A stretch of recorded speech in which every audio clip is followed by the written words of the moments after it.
Institute reported that this province is falling behind on building affordable housing. And because of the affordability crisis, Ontario is bleeding young, talented people. 100,000 young people are fleeing every single year, mostly to Alberta, Speaker. While Liberals and Conservative governments have ruled this province for over 29 years, and they have waited for the market to solve the housing crisis. Speaker, all we know is that their failed housing policies have shown us these results. We now have unfathomably expensive home prices, skyrocketing rents, growing encampments, and an Airbnb takeover.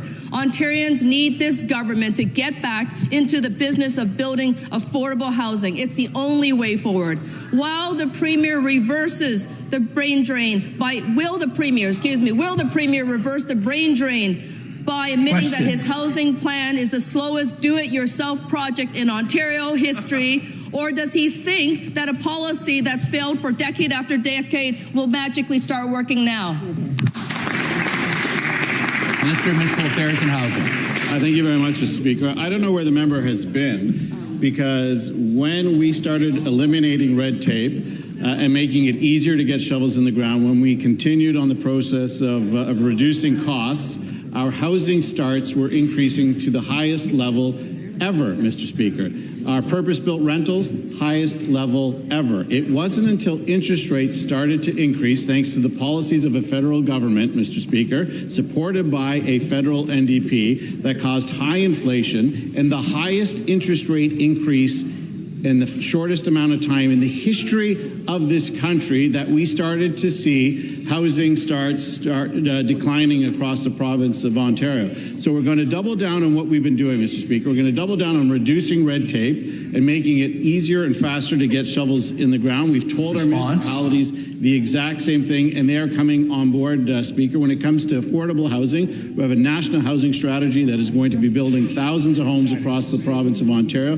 We're getting the job done despite the obstacles put in the way. Supplementary question, the member for London North Centre. Speaker, back to the Premier. Ontario is experiencing a brain drain because the Ford government is utterly incapable of building housing. Housing starts are the lowest since 1955 and are only going to decrease further, according to the Fall Economic Statement. Economists point out that Ontario's ideological opposition to building housing has led to record low vacancy rates, soaring rents, record food bank use, and an estimated 234,000 people experiencing homelessness. When people can't find housing, like young graduates, they move. Over the last 4 years, 100,000 more people have moved out of Ontario than from other provinces into Ontario. Speaker, my question is to the Premier. When will this Conservative government finally build housing so that our province doesn't face brain drain?